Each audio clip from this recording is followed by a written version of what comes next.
give another, I know it's 1 o'clock. We'll give maybe another 30, 40 seconds for a few more people to jump in. And then we'll kick off. Hope you guys are having a awesome, what is it? It's Saturday, right? Man, my days are so confused since I've shut down my office and been focusing on, oh, thank you. Hot? Okay. All right. I got a cup of coffee delivered from the wonderful, amazing RDAP Shelley. What's up, Todd?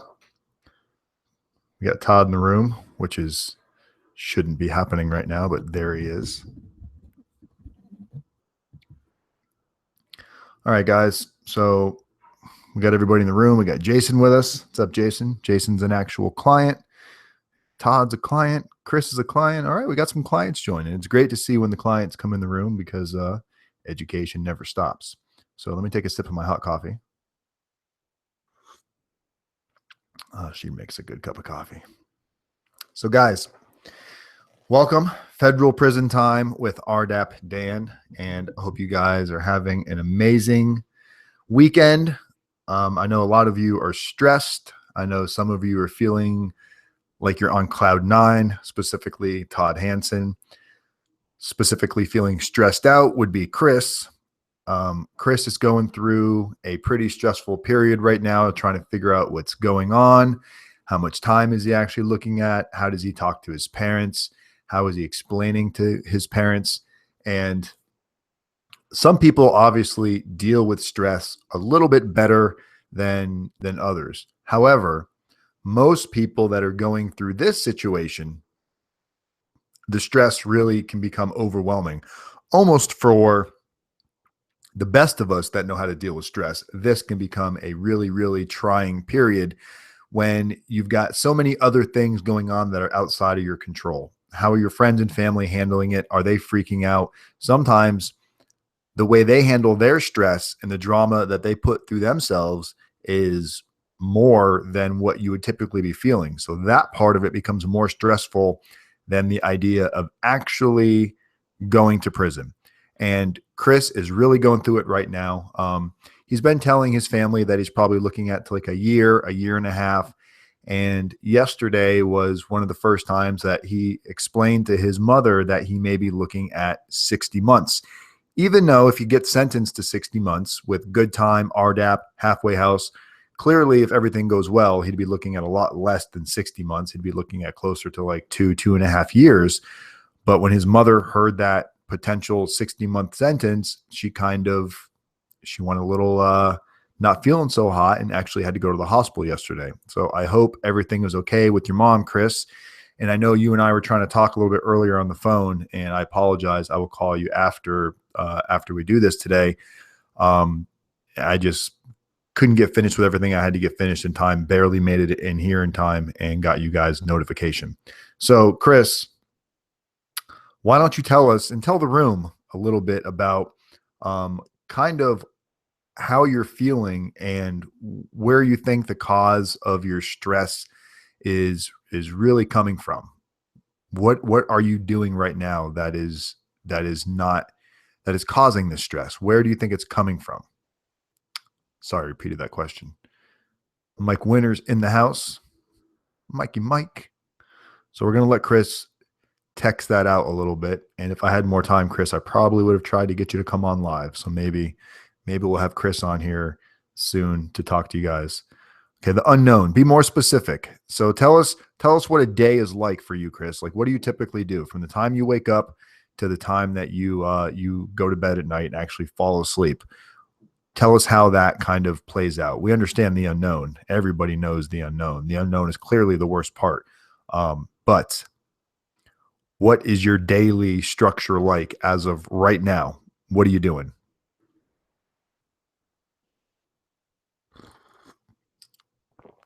And I'll try to repeat what I read on the screen, as some of you that will watch this later will not be able to see what Chris is typing. And I always forget that when I'm doing these dang videos. What's going on, Ara? Man, I've seen some haters jumping in the, not in the room, but I've seen some haters definitely going online and posting in the comments. they love to post on the comments, but man, I wish they would jump in the room and talk to you guys. Wake up to anxiety, then leads to depression. Okay, so where, like, you wake up at home, are you hanging out at the house? Are you on like an ankle monitor or home confinement, Chris, at the moment?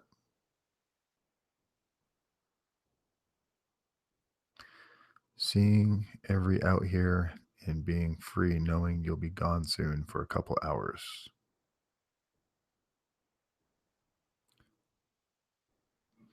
Johnny, I do not know what you just tried to say. I'm trying to decipher this. Seeing every out here and being free, knowing you'll be soon for no ankle monitor. Okay, Chris, you have no ankle monitor. So you wake up, anxiety, you get stressed out. Do you stay at home? Are you going somewhere? Are you talking to people? Like, what are you doing with your anxiety? Are you just bottling it up? I know you've been calling me a little bit. We spoke a few times yesterday, 3 times, 4 times yesterday. So I'm glad you're utilizing me as an upline. But it's going to be important for you to start talking to your family. And I think this is where a lot of the anxiety that your family is feeling, because clearly you've been going through this now for a little while. I think you said about a year. And your family doesn't know that much about what's going on. It sounds like your mom is the only one in your family that really knows. Like, the rest of your family doesn't know. So here's the thing you guys got to remember. I know it can be embarrassing and almost, like you feel like the black sheep, and you feel like the less people that know, the easier and the better. So for an example, let's say, put yourself in Chris's position. Can't get shit done. Only person I've really spoke to how I feel is me. Okay, so the only person you really spoke to is me. Okay, so your mom clearly knows. Nobody else really in your family knows. So what this does is it really locks your mom down to who she's able to, like, who she have to talk to. Like, you're coming to me. Your mom doesn't have that type of relationship with me, at least not yet. So she may not feel comfortable picking up the phone or coming on the videos. So she might feel like she's bottling all of this up, and it's just building pressure, and it's building pressure, and it's building pressure. We've had other videos where I talk about how you deal with stress and carrying it around, even like this cup of coffee. I can hold this cup of coffee like this for a while, but the longer I hold this cup of coffee without taking a sip or putting it down, it starts to get to a point where it gets so heavy where your shoulder starts to hurt. And before you know it, you're going to drop it. And it's the same thing with stress. If you don't find a way to unload your stress, and you don't find a way to put it down, even if you have to constantly unload your stress, and maybe it builds up really quick and you got to quickly unload it. Your mother may not have an outlet to do that right now. She may not know how to deal with stress. So by you kind of not discussing it with your family is really creating a kind of a trap where now you guys have nowhere to talk to, and you feel like you don't want to go see anybody because it's written all over your face. So you start to, like, lock yourself in your house and lock yourself in this mental prison. And I'm trying to tell you guys that the only thing that the feds can't take from you, is they can't lock up your mind. You can stay free in your mind, but when you allow yourself to dwell on anxiety. Chris, the biggest advice I could give you right now, other than talking to me, is to go on Amazon and buy the book from Tony Robbins, Awaken the Giant Within. And if you forget what that is, ask me again and we'll talk about it. But you can get it on Amazon for used for probably under $10, including shipping. Awaken the Giant Within, because it talks about a lot of what you're going through. It's not a book related to prison, but it's so relevant to where our current minds are. And because so many of us that are going through this are in this sponging mode where we're really looking for actual advice. We're really looking for a way to, like, lift this anxiety off of us. The book will help you. There's plenty of books out there on prison, and plenty of books out there on, how you can get through prison. These aren't the type of books that you need right now. What you need is a way to deal with anxiety and to deal with your own, like, you are your worst enemy.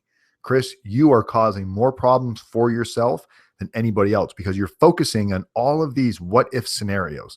What if I go to a medium? What if this? What if I don't get this? It's like you can't control all of that. All you can do right now is look at what's working for other people. Look at what has worked for Todd Hansen. This is a man that was looking at 30 years, took a plea of 17 and a half. His attorneys were begging for 12, and the judge gave him 8. And this isn't some judge that sentences lightly. This is a judge that is known for laying down the law and giving people the max.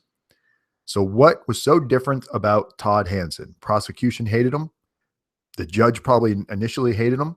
Todd did not have friends, but Todd didn't lay down and roll over and just put this in the hands of his attorneys, or he didn't just put it in my hands.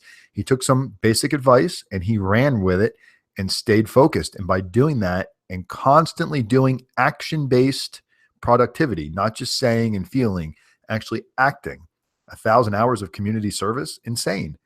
These things made a huge impact with the judge. He was able to stay out. Now Todd's probably not going to go to a medium. He's probably not going to go to a low. He's probably going to land at a camp. So there's so many factors that you can control, Chris. You can't control what the judge is going to do and what your attorneys are going to tell you, but you can control what you do with your time right now.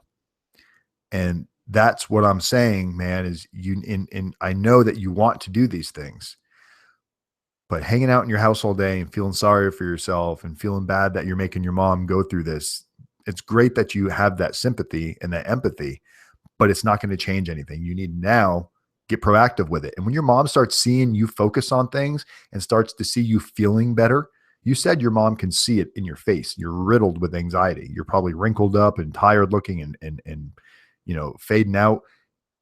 Parents pick up on these things and it becomes a stressful environment for them.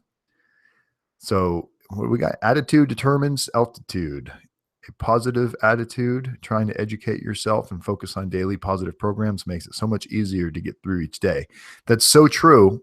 And it's really so simple, but yet it's so hard for some of us to get that motivation, to get that momentum that's needed. And what you need right now, man, and what a lot of you need is momentum to really push forward. Hey, Tamara, I just saw you pop in the room there. Hope you're having an awesome day. But you need to pick up momentum to be able to deal with these uncontrollable situations. You feel like you're all alone and nothing good is going to happen and your life is over and this is going to ruin everything. And you're not going to you start focusing on a million open-ended possible statements. So Chris, I hope you're able to get out of this funk. I will do whatever I can do to help, but at some point it's going to require you. You can call me till you're blue in the face. And if the minute you get off the phone, you go back to your thoughts, God, you're suffering and you're suffocating. It's like a slow death, slow death. We don't want to die slowly. We want to die in our own pace. If I'm going to die, I'm doing something crazy. That's people still to this day, ask me questions about, why did I wear that prison costume that I bought in a Halloween store? Why did I wear that the day I self-surrendered? Because it's the little things that you still have control over. That was one of the last things that I could control, how I'm going to walk into prison, how I'm going to make my statement, how I'm not going to let them know that this is a terrifying time for me. I'm letting them know that I'm here. I know that I'm not going to be here forever. And I'm going to have a positive, uplifted attitude, even though they didn't think it was funny at the time. Later on, talking to the guards and COs, they all got a kick out of it. It's not something they've seen before, but at the same time, they couldn't sit there and laugh about it with me because I'm an inmate. And I understand that. But you guys have the ability, to change people's perception of you. Where people get lost in that thing, in that thought, is it's not immediate. You can't meet somebody today and expect them to see you the way you want them to see you. So when you got to imagine when you get to prison, everybody's guard is going to be up. And I'm specifically talking about staff. They don't know anything about you. They don't know how to take you. They don't know what your MO is. They don't know what your personality is. So they kind of feel you out. And the best way they can do that is treat you lesser than initially until they get a vibe for the type of person you are. Once you create this vibe, and your audio and your video matches. And what I mean by that, if you're telling the guards this is the type of person you are. If you're telling them you're looking at just doing your time and doing what's needed to do, that's great that they hear that, but they hear that shit every day. Just like the judge hears how sorry people are every day. When you come in there and make a statement like that, you need to be able to back it up with everything you do. Be the first one up in the morning. Have your bunk ready. Have your cell ready. Be clean. Sweep out your area, your common area. If you have to do something, make sure it's done. If you've got a job to do, don't be late. And you got jobs in prison, and showing up late for your job in prison doesn't look good.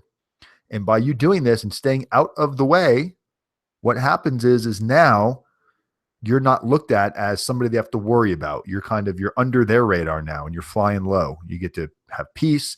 You get to relax. They may give you a little benefit here and there. There's days where I've seen COs and they're not supposed to do it. I've seen them walk through the dorm, and without even saying anything, they'll just toss like a chicken sandwich that they got from like Wendy's or Chick-fil-A. They just toss it into your bunk and they keep walking. They don't want you to say thank you or tell anybody about it, but they're letting you know that they appreciate you staying the fuck out of their way and not making their job any harder. And believe me, a Chick-fil-A sandwich in federal prison is like as good as it gets.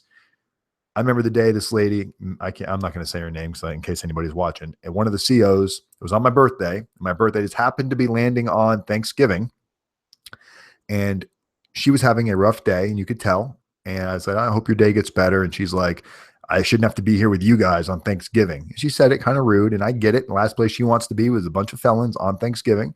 And I said, it could be worse. It could be your birthday and Thanksgiving, and you're stuck in prison.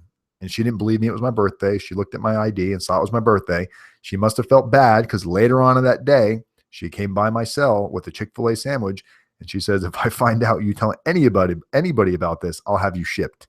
And man, I savored that Chick-fil-A sandwich. I probably took an hour to eat that one little Chick-fil-A sandwich with a couple of pickles on there, because that flavor and the whole presence of it, that it came from a CEO that was able to connect. It just you felt more like a human being for a couple of seconds.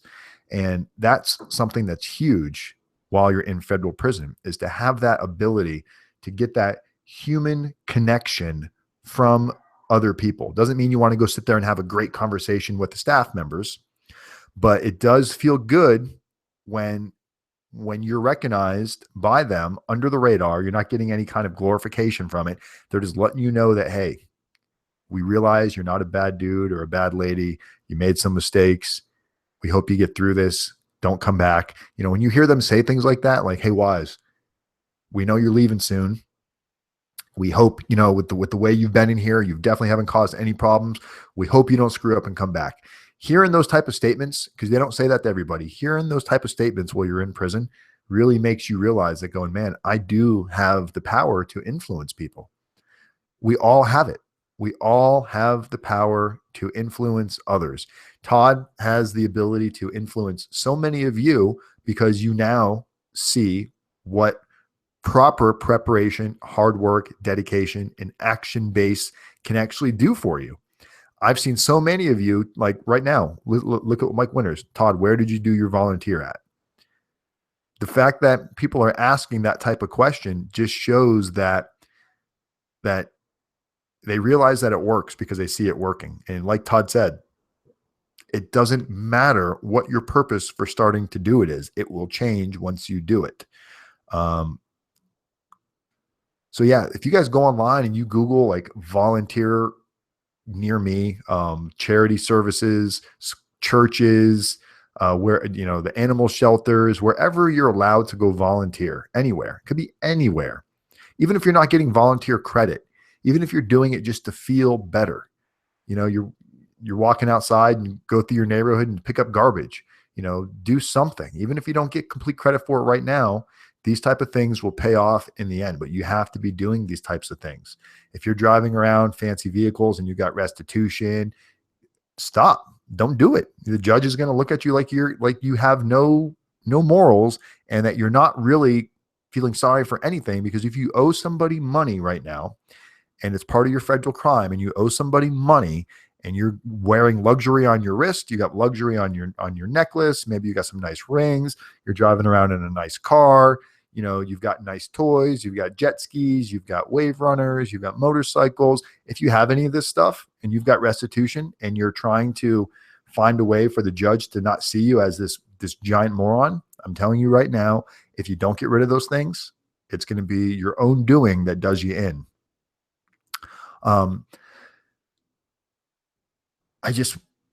What's Kevin saying? I wish I knew to do volunteer work, but it's a little late for me. It's never too late, Kevin. It's never too late, Kevin. You can still get started and going in that direction, man, because the volunteer work, starting it now, the whole idea is hopefully to create new habits that are going to follow you through prison. You've still got so many things to do while you're in prison. Volunteering in prison is very popular. Volunteering in prison with other inmates that need help, no matter what it is. Inmates could need help with studying. Inmates could need help with exercising. Inmates could need some help with learning how to read. You're going to meet a lot of people that cannot put a full sentence together. Inmates need some good conversation. Maybe in your professional world, you had a decent job, a decent career. Maybe it's a great field, even though you did wrong in that field. Doesn't mean the field is sketchy or fraud. You did some fraudulent stuff, but it's something that you can teach other trades to other inmates, and it makes your time go by. Guys, it's like seeing clients that are starting to go into the system now and seeing them come out of the system with a different mind frame is so awesome. I've got a client that gets out in just a couple of days on the 29th or the 28th. Hunter Moore. You guys heard me talk about it before. His mom, his family, super supportive, but Hunter has done this himself, and Hunter has focused on where his struggles were, made it through RDAP, struggled like a you-know-what getting through RDAP, but he graduated RDAP, and he's coming home now. He got sentenced. He's been gone just over a year on a 30-some-odd month sentence, and he did just over a year, and he's finished. He's done, man. He's just got to stay out of trouble for a couple more days, and he'll be at the halfway house in California. There is nobody that is going to do this for you guys. You guys have to, don't think you don't know where to go volunteer. Don't let that be a roadblock. Don't go, oh, I don't know where I should go. I don't know how to start. You just do it. You get online and you do it. You go down to, you start somewhere simple. Show up at a soup kitchen. Show up at a church. Show up, at a car wash. Show up anywhere. Do you guys need help? Is there anything I can help you do? I'm trying to give back to the community. Go online, look up, call the police department. Maybe you can go wash police cars. I mean, the guy, if you really want to do it, you're going to figure it out. I guarantee you right now, if you all got a letter in the mail from your judge, let's say the judge sent everybody a letter, said, hey, if you can go get 500 hours of community service logged before your sentencing date, I'll consider throwing this case out. Dude, you guys I would never see anybody in this room again, because you would all be somewhere volunteering, because that's how important it was to you, because of that carrot dangled over your head.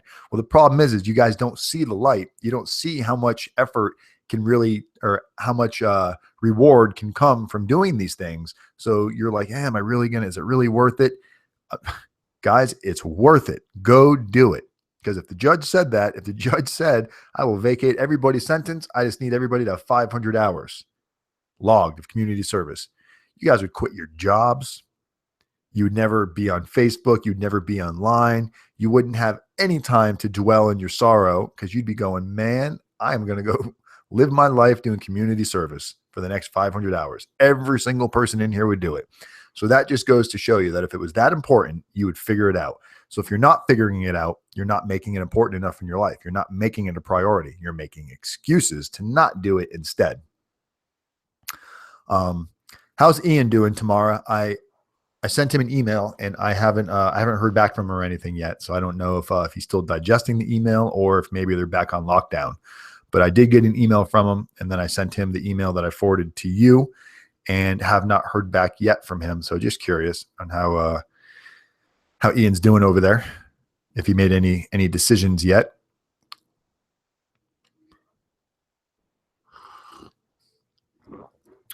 How long does it take to get into the RDAP program? I've been designated to Lewisburg on March 31st. You sent me an email. I apologize for not getting back to you. What did you say your sentence was again? You said it was 30 some odd months, correct? And is it Shaya? Shaali? Shalai? Better lockdown is over. Did he respond to you at all about the email that I sent him tomorrow? Okay, so you have 30 months. So let's see here. Let's do some simple math here for you. And answer your question real quick, Shaya, or I apologize if I'm pronouncing your name wrong. To answer your question real quick, what dictates how fast you get into RDAP is basically when you get to the prison you're going to, when does the next RDAP class start? Does it start next week? Does it start next month? Does it start in the next 3 months? Usually RDAP classes start every 90 days. So on a 30-month sentence, your best case scenario is going to be 6 to 9 months off for RDAP because you're under 37 months. So under 37 months knocks you out of getting a year off. So on 30 months, let's do the worst case scenario just so you can kind of see what that looks like. So on 30 months times 0.85, you're looking at 25 months after your good time. So 25 months minus 6 months for RDAP brings you down to 19 months, minus another 6 months brings you down to 13 months. So if you only got 6 months off for RDAP and 6 months for the halfway house, that would be how much time you would serve. So if we minus another 6 minus 6, so you're not going to be able to get plus 3. You could possibly get 9 months off for the halfway house, but you would have to start RDAP the minute you get there because RDAP is going to take 10 months. So if you finished RDAP, if you started RDAP the minute you got there, you would finish RDAP in 10 months, and that would leave you with just enough time to do 6 months halfway house because you have to be able to do 6 months federal halfway house. So just for you to be realistic with yourself, chances are you're only going to get 6 months off for RDAP because it's unlikely that you'll start the minute you touch the compound.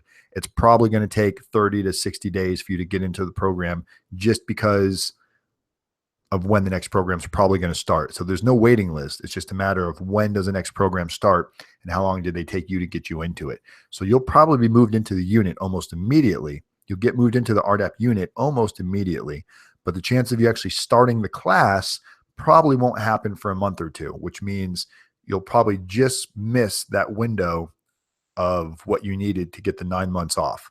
So very, very likely you'll end up getting 6 months off for that and then 6 months off for halfway house. And you'll serve about 13 months, give or take, on your 30-month sentence, which is not bad at all.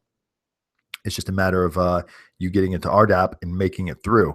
Now, remember, not everybody gets through RDAP, and I'm not trying to scare you guys. Not everybody makes it through RDAP. RDAP can be very trying and very challenging.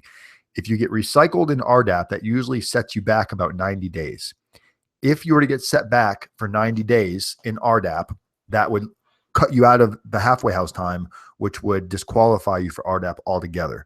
So those of you that are going into RDAP with a short sentence, you've got to be on your P's and Q's because you cannot afford to get removed from the get recycled from the program. If you get recycled on such a short sentence of around 30 months, you will not have enough time to finish the program and get the 6 months halfway house. So it kicks you out of the program altogether. So keep that in mind when you're going in. Let's see here. Hey, I suggested these things. He looked at me like I was an idiot. I suggested these things and he looked at me. Who did you suggest these things to, Tamara? Todd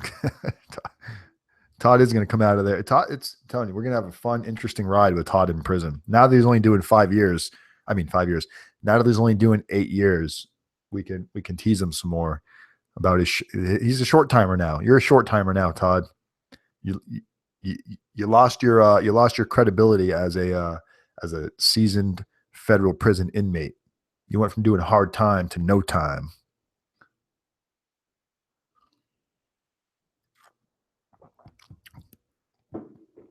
Um, Kevin, what level you're going to, a low or to a medium? I know you got, I'm trying to get answers for you guys on to be able to evaluate exactly like the points and mediums and lows and how you're landing and drug quantities and where it lands you at. Um, to the attorney to do community service. Really?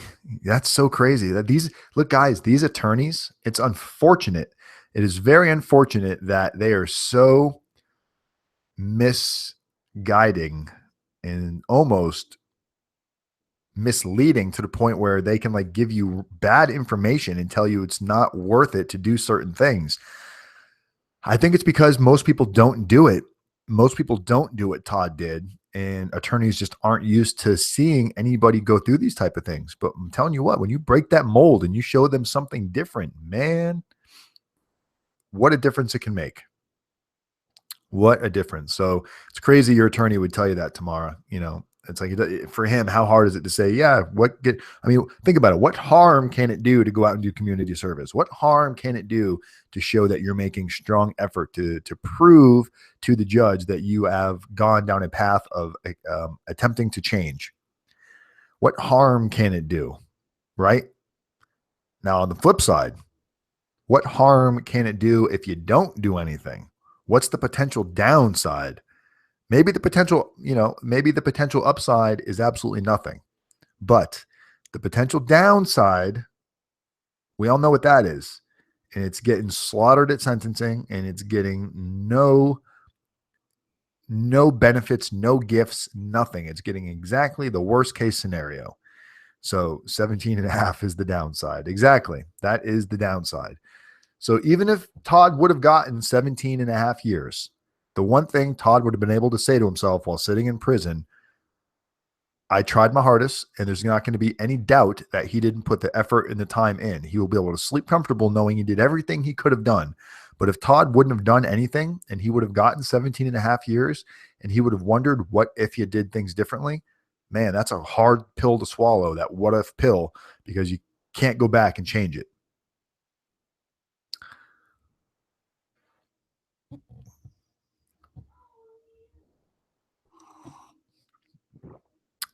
So what else are you guys fearing right now? What other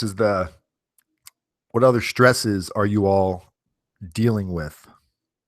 I'm dealing with stresses still. I'm out still dealing with stresses, dealing with, I have anxiety sometimes of going, did we get this letter finished? Are we working on this letter? And I'm constantly going into my CRM where I keep all track of all of you guys and seeing which letters are worked on, which letters I'm waiting on, constantly thinking about this stuff because I know how important it is to you guys and how important, really how important it is to me.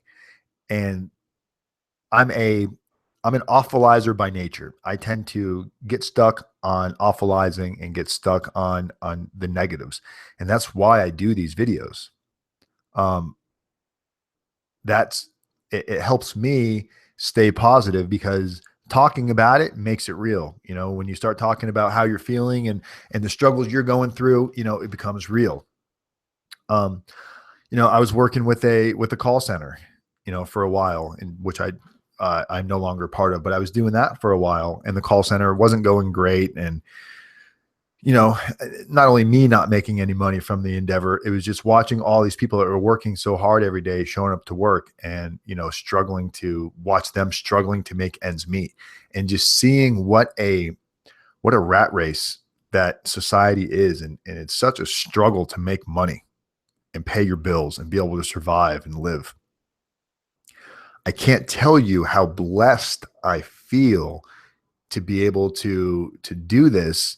And even though it's, scraping by right now and surviving, the potential in this, guys, is so big for this community just to blow up into something super awesome.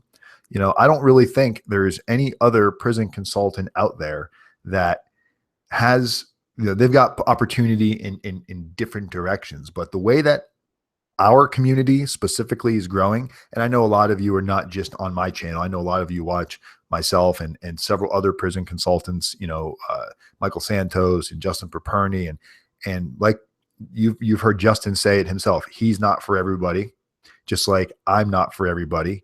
But guys, what makes me unique over all those other guys is we have real, unscripted, uncalculated conversation. The only calculation that I put into this is what we're going to talk about. And then from there, this thing just kind of takes off and goes off into its own world. And some people might say that's unorganized. Some people might say that's unprofessional. To me, it's the real deal because I know what you guys are going through.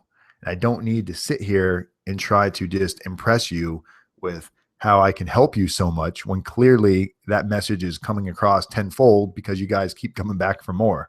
So I really do. And Chris made a comment yesterday to me on the phone. Chris was saying that when I end my videos and I say, I love you guys, Chris is like, you know, that really means something to him when I say that. And to me, that's touching to hear somebody say that, because I really do mean that when I say that.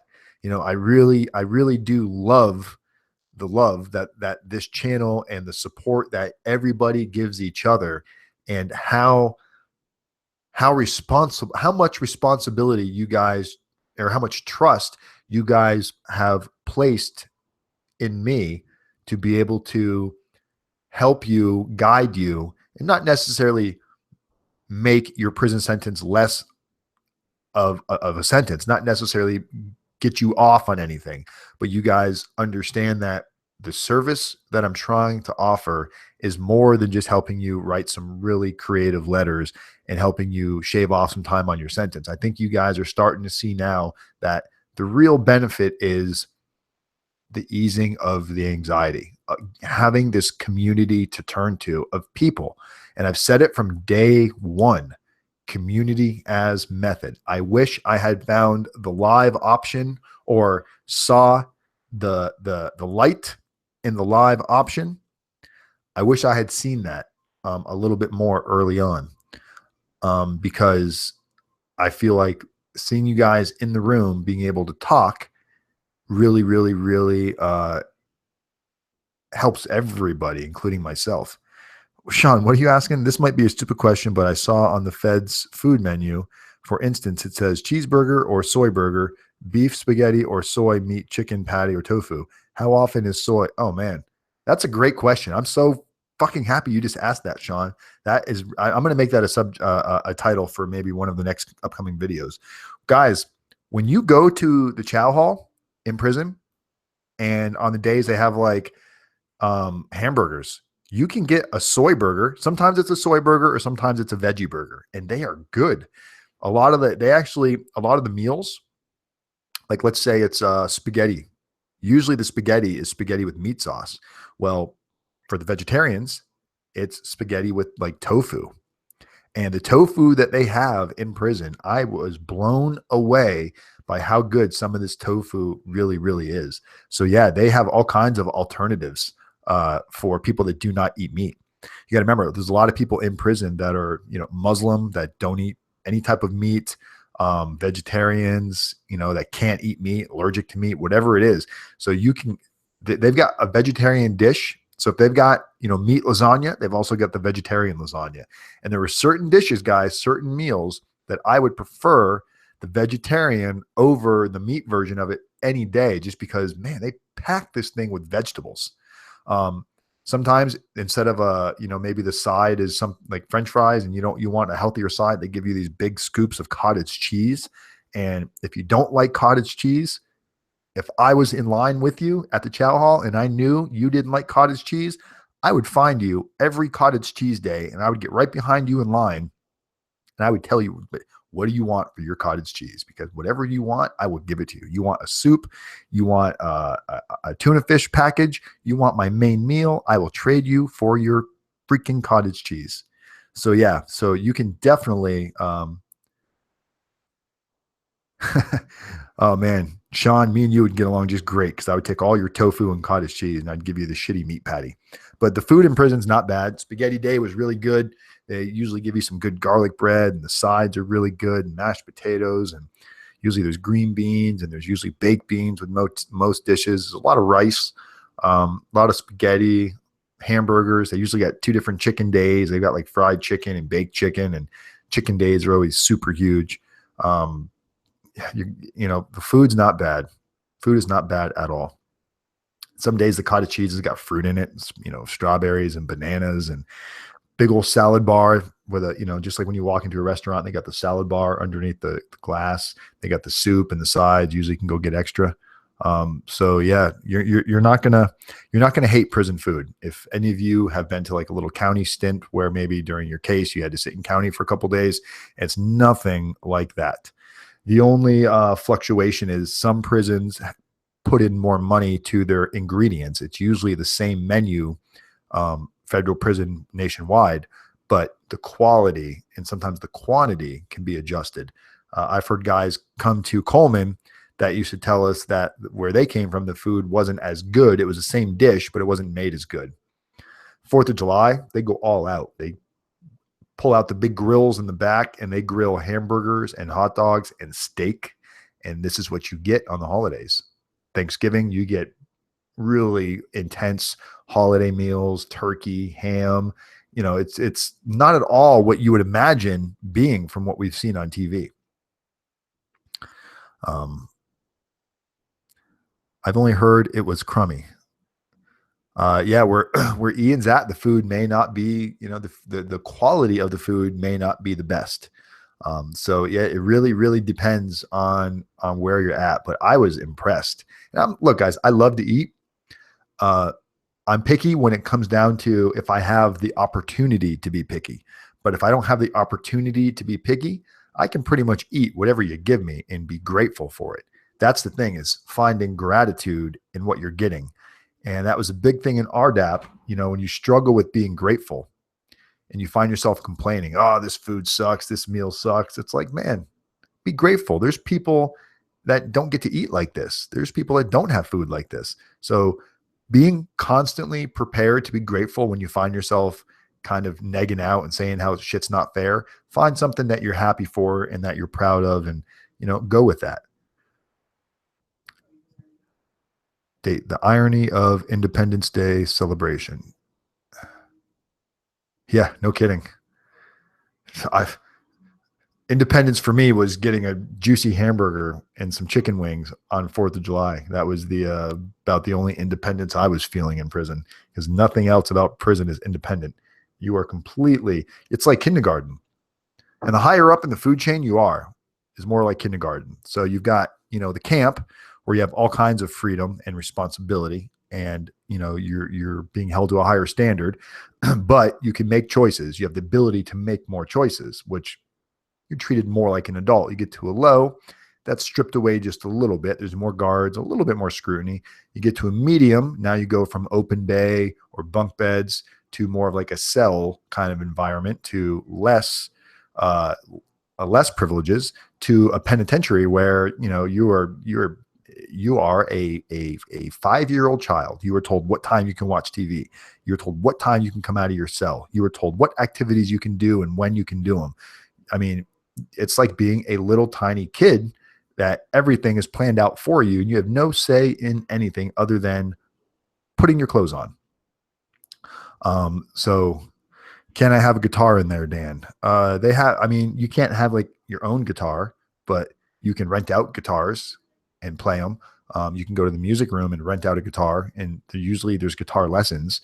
So yeah, there's all kinds of different things that you can do. Ian is a talent. If Ian's a talented chef and he's got money for commissary, he's probably eating okay. Because I would, to this day, some of these inmate prepared meals, not the chow hall meals, but prepared meals off of commissary, I would still to this day choose some of those meals off of food that I eat regular right now. So if Ian's a talented chef, he's probably doing rather well with what he's getting on commissary. And the cool thing about being a really good cook is if people really like your food in prison, and when I say cook, not like in the kitchen, but in the dorms, when you're able to make like awesome meals out of commissary stuff, other inmates will buy all of the ingredients, have you make it, and then share with you. So you're eating for free. So some of you that don't have money,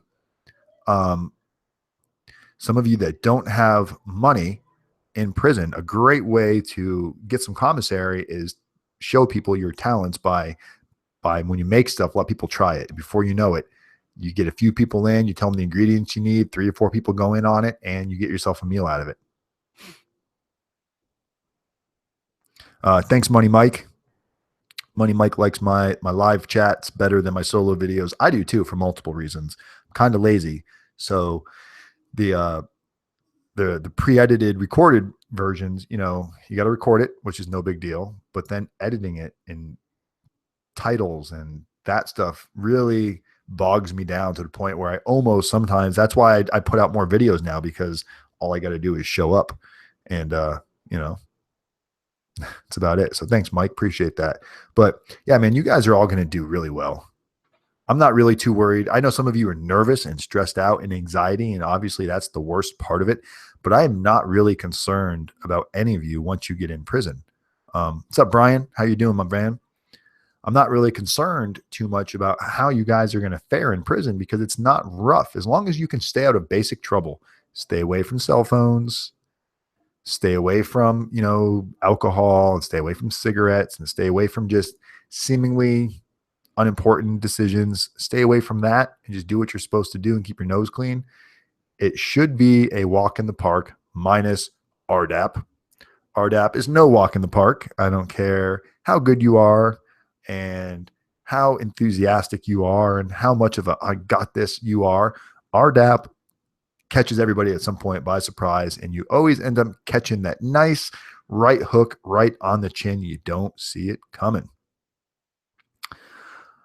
There are prison cookbooks on Amazon. Yes. And I actually had some people send me some prison recipes, and I'll tell you, they didn't even compare with what these guys were concocting in prison. I just can't explain it. I really can't. Pizzas and tacos and burritos and enchiladas and apple pies and cheesecakes and all kinds of crazy desserts.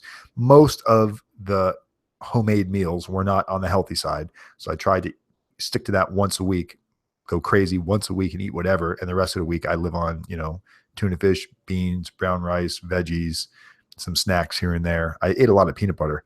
Working out 24/7 in there, you want to eat up as much protein and you want to get a decent source of carbs as much as you can to keep that energy going. So I would go through 2 or 3 jars of peanut butter a week, just scooping out peanut butter. But you wouldn't know by looking at me now, because I'm starting to put all the weight right back on. Uber and Lyft. Man, Uber and Lyft are my best friends. I have both of them on my app on my phone. I'm a T-Mobile user, so I usually get free Lyft. Well, not free, but I usually get like a $15 credit once a week for Lyft. I use them to go absolutely everywhere, and it's not that expensive. It's cheaper than a taxi, and you don't have to worry about anything. It's just super simple. So Uber and Lyft are awesome.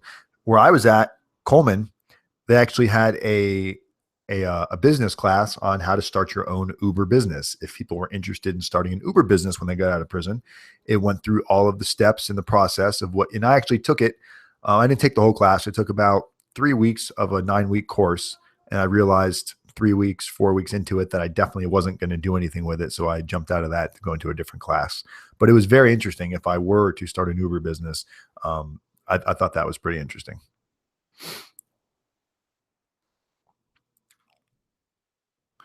Every time I'm walking by the mackerel at the supermarket, it makes me think of your favorite food. The mackerels in prison do not look like the mackerels in the supermarket. The mackerels in prison, they come in a pouch and there's no bones in it. So all you got to do is squeeze out the water out of the pouch. And I would usually add some hot water to mine and rinse it out again just to get some of the oil and the salt, the sodium out of it. But once you mix that mackerel with some hot sauce and some tuna fish, or just some hot sauce and some mayonnaise and put it on a cracker. I don't know if you guys like smoked fish dip, but the mackerel with mayonnaise and hot sauce and a little bit of seasoning tastes just like smoked fish dip. I was making mackerel patties. They were amazing. Get a bunch of mackerel, mix it together, throw in some mayonnaise, throw in some olive oil. Some people used crackers for the bread, but I didn't want to eat a bunch of carbs, so I was using what were those things called? Garlic. They're like garlic chips. They're banana chips, but they were garlic flavored. I'd crunch those up, mix them in, cook them up, make little patties out of them. And oh my God, they were so good. Sometimes I put a little oatmeal in there. Sounds crazy, but it was amazing, guys. Amazing. You guys are going to have fun. I'm making prison sound too fun. No one's going to need my service. Like, I don't want to leave. I don't want to get out early. I want to hang out here and make mackerel patties all day long. But no, you got to spend a lot of time also educating yourself when you're in there. You know, you guys want to get out. So if there's a career you're looking at, you know, if you're really thinking about how to survive in federal prison, what is it that you want to do when you get out of federal prison? What type of job is it that you would like to have? You know, start looking into that now. Start looking at what type of either qualifications you're going to need. Can you get that type of a job with a felony? And is it no, you can't get it, or is it just some extra hoops? So if you got to work for it, now's the time to start prepping and preparing for that. Let's see. Chris said, I hear you, Johnny. Are you going to a low medium? Because I'm signing a 5K1 if I'm getting a medium. Dan even said, not worth it. My time will be hell in a medium. Guys, you got to remember, if you're going to a medium or you know, a pen, the potential, you know, the issues that people are that worry about with the 5K1 is if you go to a medium, depending on the medium you go to, sometimes they, you know, they don't look favorable. The other inmates don't look favorable when they see you with a 5K1. So it might lessen the crowd that you can hang out with. It might change some of the TV rooms you can go watch TV in. It could potentially affect you walking the rec yard open and freely. You know, and some of the really rougher mediums, they don't even watch you anywhere. They make you check into the shoe into solitary confinement for protection. So those are what 5K1s can do to you. I'm not telling anybody not to take a 5K1. I'm just saying be aware of the potential consequences. Taking a 5K1 can mean a lesser sentence. Not taking a 5K1 can mean a longer sentence.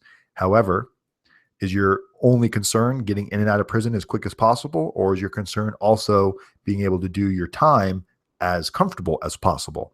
So if you're going to a medium and you're going to go in with a 5K1, you might be doing less time, but time might go by really slow if you can't walk freely and be comfortable. So I'm not saying every medium is ran like that, guys, but I'm saying there are mediums that are ran like that. They check your paperwork. They ask to see it. And if you don't show it to them, they'll find a way to find out if you have cooperation or 5K1s. So just keep that in the back of your mind. I'm not going to tell you what to do or not to do. I can only speak on my own behalf.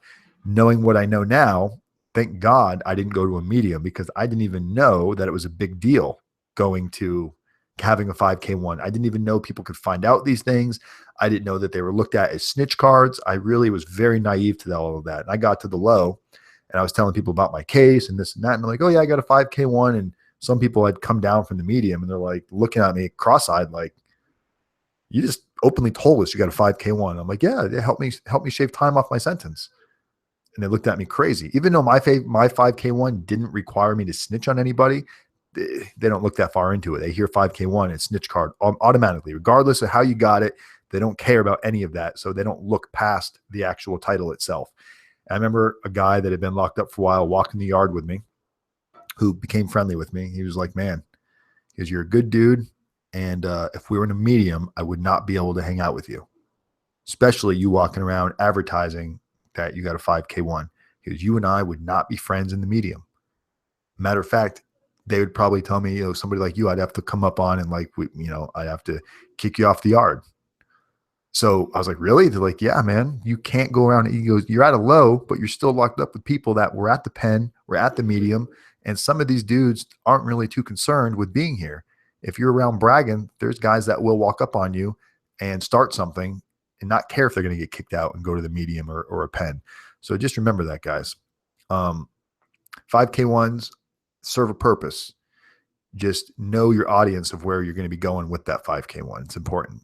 And I didn't know. I didn't know how important that was. My attorney to this day doesn't know that if you go to a medium or a pen, a 5K1 can cause you problems. I tried to get my attorney to come on here and talk to you guys about just some legal questions that y'all might be having. And when I told him, you know, it's good for these guys to know if they're going to a medium or a pen, that a 5K1 can cause them issues. And he's like, what are you talking about? They can cause issues. And I told him, he goes, no, it doesn't work like that. They can't see your paperwork. That stuff's confidential. It's like, man, you are very naive to how it really works.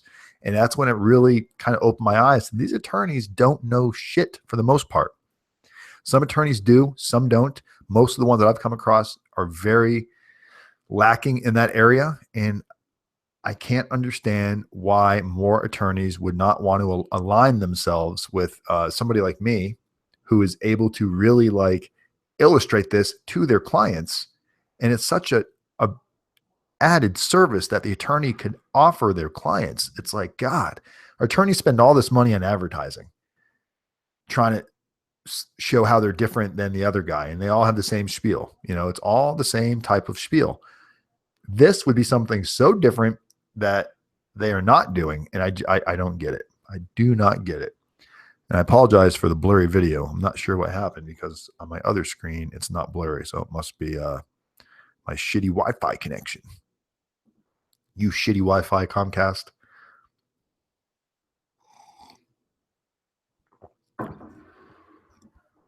Crazy politics. That's right. Politics in prison, for some reason, is still the way they're ran. Even in the lows and the camps, you're going to have your pretend tough guy that walks around talking big and how he spent time in the medium and how he spent time in the pen.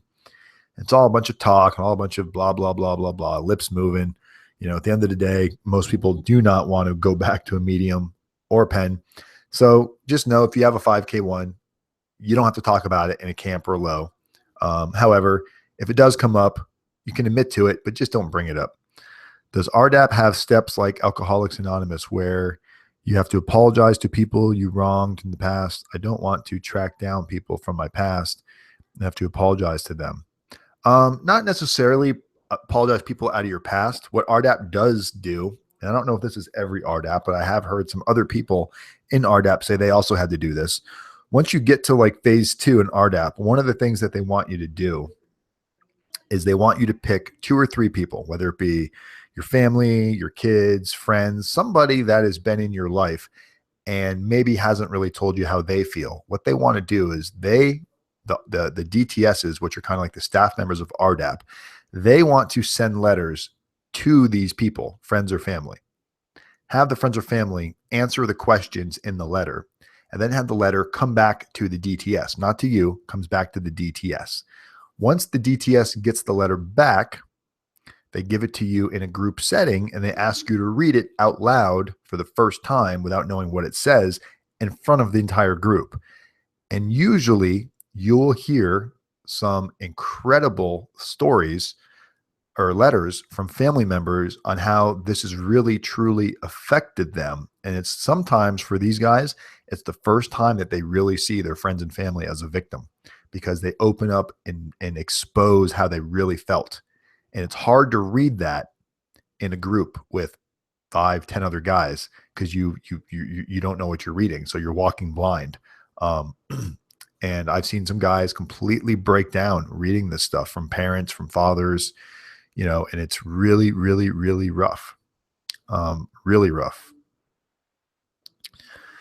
But it's great. It's a very, very awesome therapeutic tool to do because you are seeing how they really view you. And it's important because that's how resentment and everything else is built up. If your friends and family are too afraid to tell you how they really feel and they just lie about it, and not necessarily lie, but hold back, you're never getting that full effect. That relationship is at a stagnant point. This is how your relationship can grow. As long as you're allowed to be the bigger person, not bigger, if you're allowed to be open-minded enough to hear what they're saying and they're not doing it to hurt you and not take offense to it and not get defensive. If you can hear it and process it and really like say, man, if that's how they're thinking or feeling, that must be true. So I recommend that, guys, if you can do it. Dan, there's a reason attorneys are low on the credibility scale. There sure is. Sure is. Good reasons too. I don't know why they're like that. It wouldn't be that hard to have a little bit more education to how it really works beyond getting sentenced and beyond taking your plea. And I imagine there could even be services that they're charging for that. Imagine if attorney was like, man, I'm going to be an attorney and a prison consultant and have that as part of my practice. You know, we're going to help you go through this. We're going to help you prepare for it. And we're going to hold your hand through it. You know, imagine the amount of money they could charge. Imagine then if they were charging, you know, like Todd's attorney, $300,000+. Todd probably would have felt much more of that fee was worth it if they offered all these other services that he ended up paying an additional money to. If it was all included, then, you know, these high priced attorneys, seems like their prices would be a little bit more able to swallow that pill.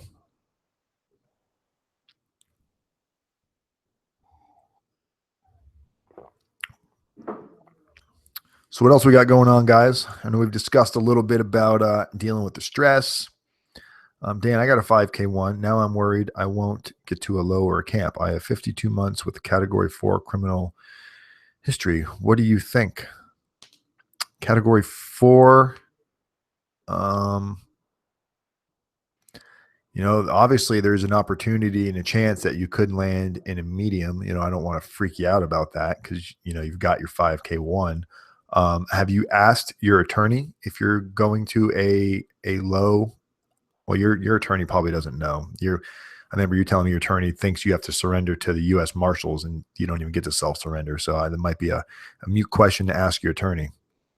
Drug possession charges only. Doesn't necessarily really matter on, I mean, obviously the more violent the crime, the quicker you bump up the scale, but enough even misdemeanor type stuff in your background can create possibility of landing at a higher. And I do have some feelers out right now so I can get more of a clear cut answer for you guys, because that question is coming up more and more and more. And I hate that I don't have that answer for you. So by this time next week, that should be a solid answer that I can give you guys some real good guidelines to be able to kind of figure it out.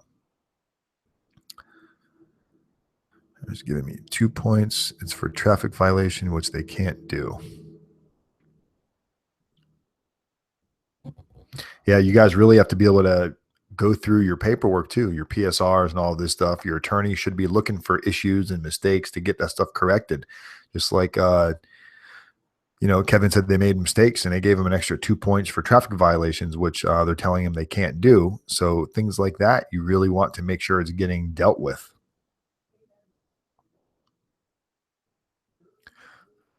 So what are some upcoming topics that you guys would really like to hear about? And guys, next week, the article that was done on what I'm doing, RDAP Dan, and they also interviewed Todd, is going to be out. It's coming from a local newspaper that came out and met with me, did a phone interview with Todd, and they're putting together a cool little story. They wanted to wait till after Todd got sentenced before they released anything, just to make sure it didn't influence his case either direction at his sentencing. But that will be out next week. So I'll make sure I'll get a link and post that to you guys so you can check out that story. But, you know, we're getting that word out there day by day, video by video. Our little group is growing, and someday this is going to be a big group, and people are going to wonder what it was like when we first started, when we had 27 members in here on Todd's video. So that was really cool to see that. So the opportunity and the potential to grow is there. Brian James, I would like to hear more about education programs in prison. Let me add that here to my list. Education topics. Okay, we'll talk about some education. We hit 30 for a second. Oh, Brian James saw something I didn't see. 30. That's double what we got right now. There's going to be a time when it happens, you know, just like everything else. The tortoise, slow and steady, wins the race. I'm in no hurry, not going anywhere. You know, you guys have been awesome. You guys make my videos fun and entertaining. Life after prison, jobs. Okay, life after prison. What type of jobs?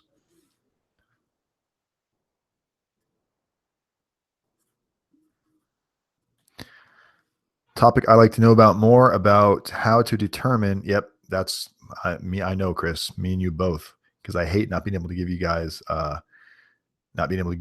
that exact answer, because I know that is it.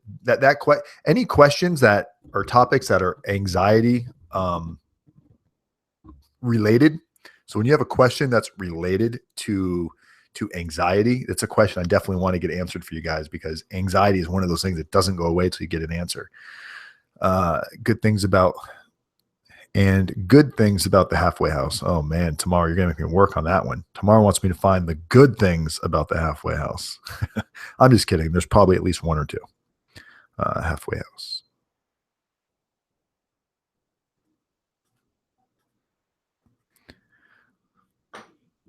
The attorneys don't even know. Yeah, and the thing is, attorneys have access to things to know. They're just, for some reason, they don't. Like my attorney was able to. He had a couple different programs and books, and he was able to tell me almost immediately, guys. What I also went through, my attorney, and I'm actually trying to work with this guy. I'm trying to get him to do it for my clients. My attorney was able to utilize a service of doing a PSR, not my real PSR, but a mock PSR. I basically did a mock interview with a ex probation officer that used to do PSRs. He still has a software to create PSRs. So he created a mock PSR that was based on everything that I was currently looking at, to really see where I was going to fall on my base offense level, where it was going to land after, minus and enhancements and all of this stuff. And at the end, I had a legit PSR that was not my real PSR, but it was to give me a really good idea of what I needed to work on and what I needed to focus on. So that is a service that I'm trying to bring to light to make available for you all, because I think that is something that you guys can greatly benefit for. So I'm trying to work with this guy to get the pricing down, because when you can get a PSR ahead of time to see, what it's going to be like and what you need to do different, and then you can read it and go, oh man, I should have did this, or I should have said this, or it would look better if it was. It gives you, it's like practice. It's like a trial run before you do your real PSR, and you have something to base it on. And what was crazy is my mock PSR and my real PSR, man, they were almost identical. So I think that will really, really, really help you guys. Looking ahead, Dan. What are we looking ahead at? We're looking ahead at progress. Is that what we're looking ahead at tomorrow?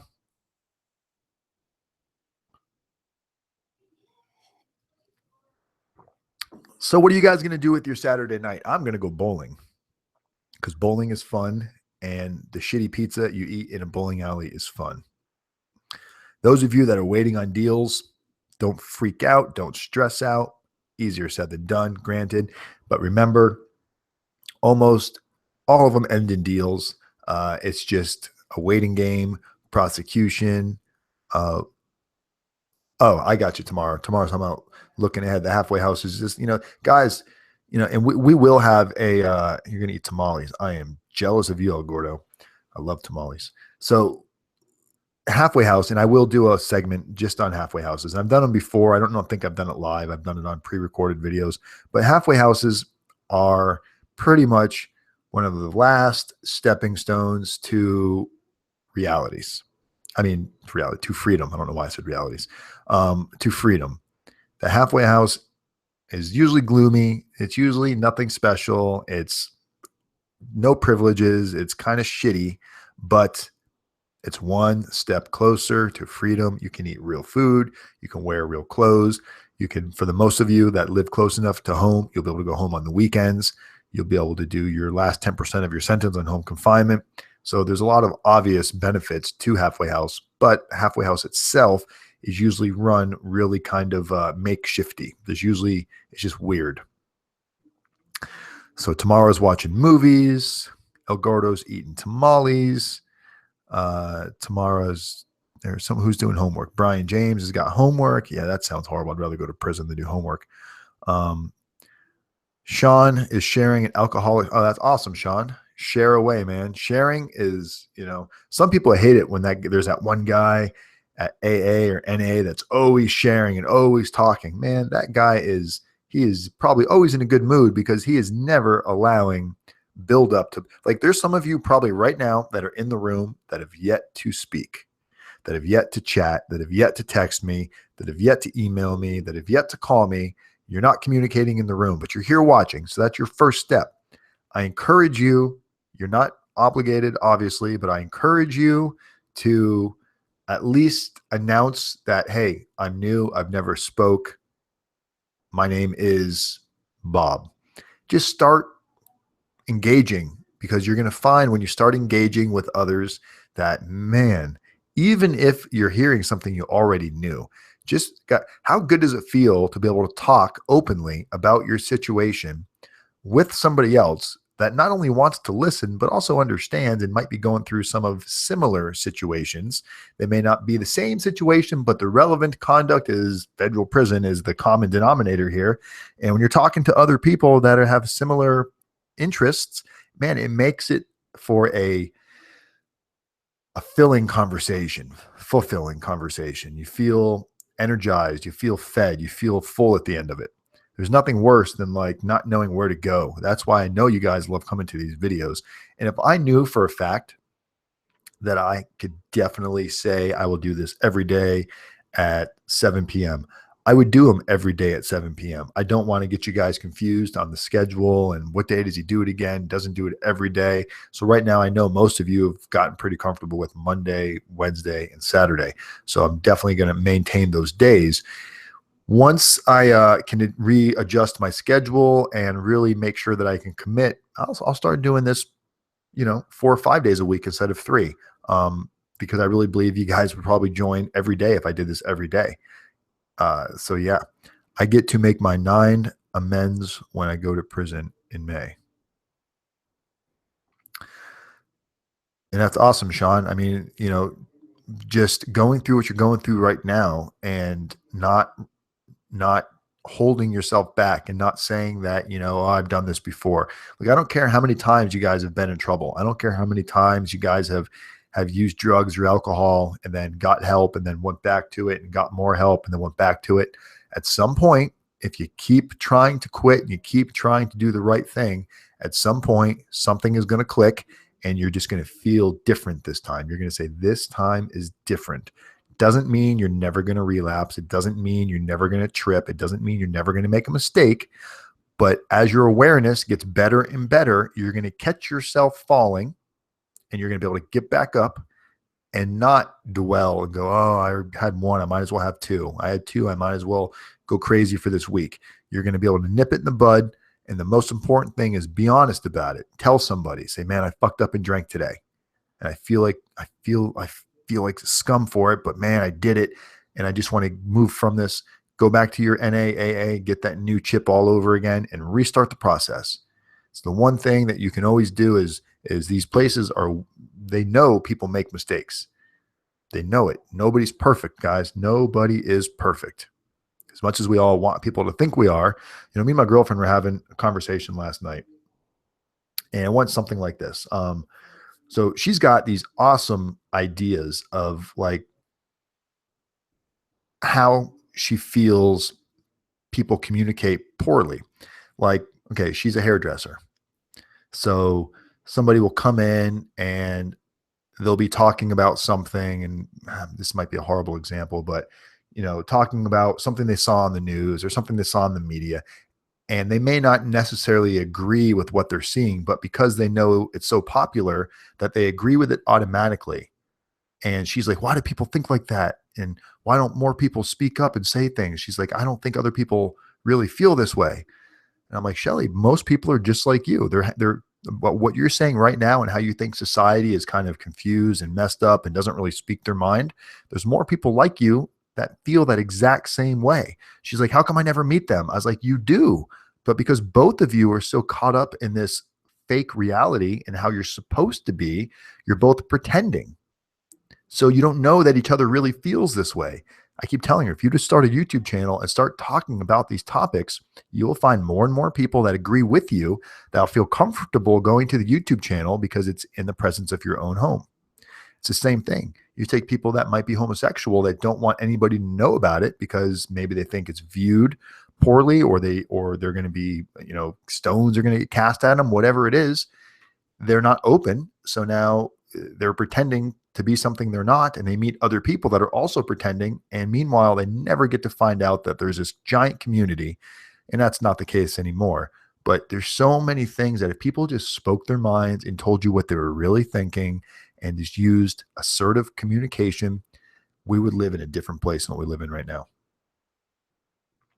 So maybe we'll have a conversation on that one night, guys, about how just really proper communication can get us so far with our friends and our family, and letting your friends and family know that they can communicate properly with you. Cut out the drama, cut out the bullshit.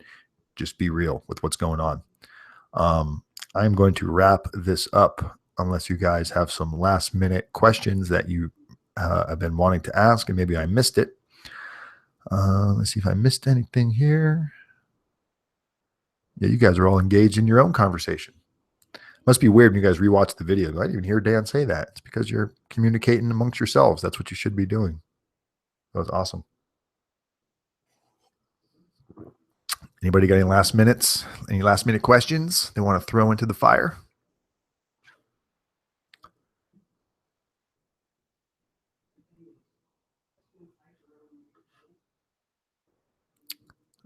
Yep, for sure, Sean. I know you're trying, man. You're making step-by-step progress, you know? And family might be a little leery at first because maybe they've seen you go down this road, but the more you keep doing it, the more it becomes normal, the more it becomes routine, the more it becomes habit, and eventually you will get the masses on your back. Back channel communication is awesome. Thanks for helping my family, Dan. You got it, Kevin. And Chris, let me know when mom is available, and we will get mom on the phone, and we will let her know what's going on, try to ease some of her struggles. Sounds like she might be awfulizing a little bit herself, or maybe she's also embarrassed of what you've done herself. So there might be some shame in there that we got to pull out of her and see what she's really feeling. Maybe we can get a good cry out of her, and then you guys can, grow from there. But, just be prepared for that phone call, because that's the kind of stuff we're going to talk about. Just snuck in the show, by the way.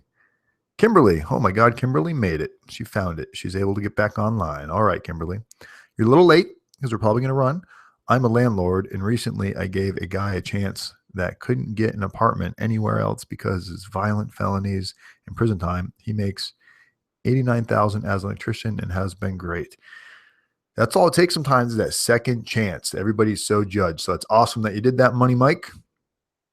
There needs to be more people like you around, because, man, it is a struggle trying to find a place to live when you don't got a hookup.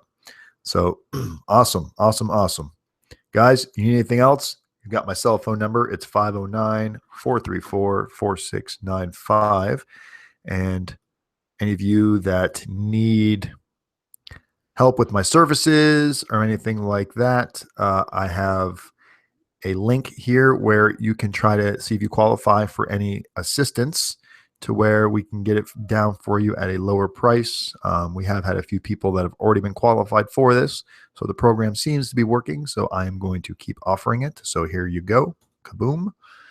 And can you scroll up to my question, please, Dan? Oh man, where was your question? Let me see if I can find you. Just snuck in the show. Oh, there we go. Hey, Dan, any advice for staying completely out of trouble for growing legal marijuana in California? It's gray matter, man.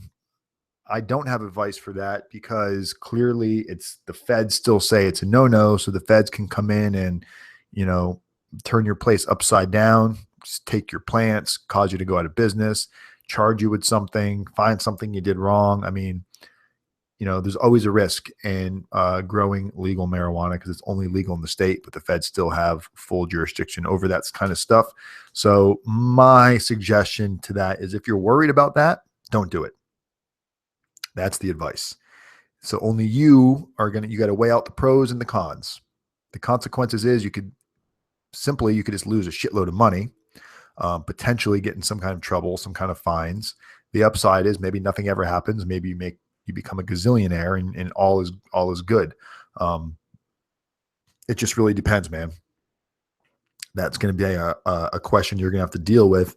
And my suggestion is, if the consequence, if you can do they call them RSAs, rational self-analysis, if you can do it and run it through your mind and look at all the possible consequences, run them all through, be completely open-minded. Don't try to justify it and say, well, if I'm doing it right, the feds aren't going to mess with me.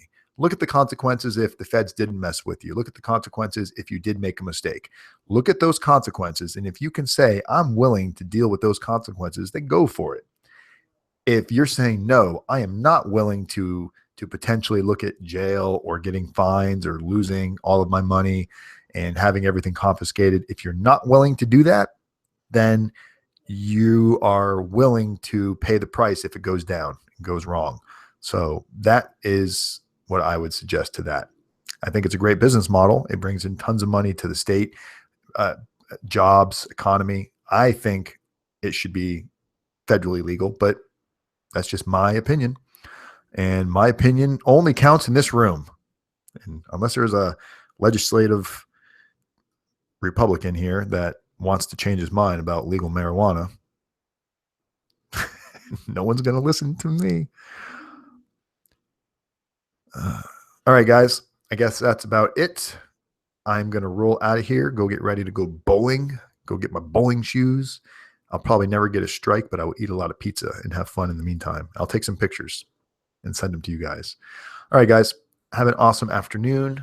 Again, don't forget to subscribe to my channel, share my channel. I think you guys have been doing it because I saw it jump up quite a few subscribers in the last couple of days. So do me that favor.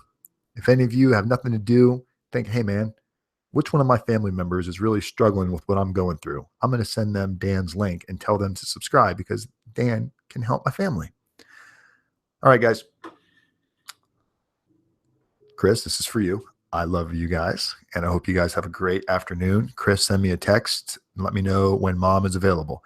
Have an awesome afternoon. RDAP Dan. Peace.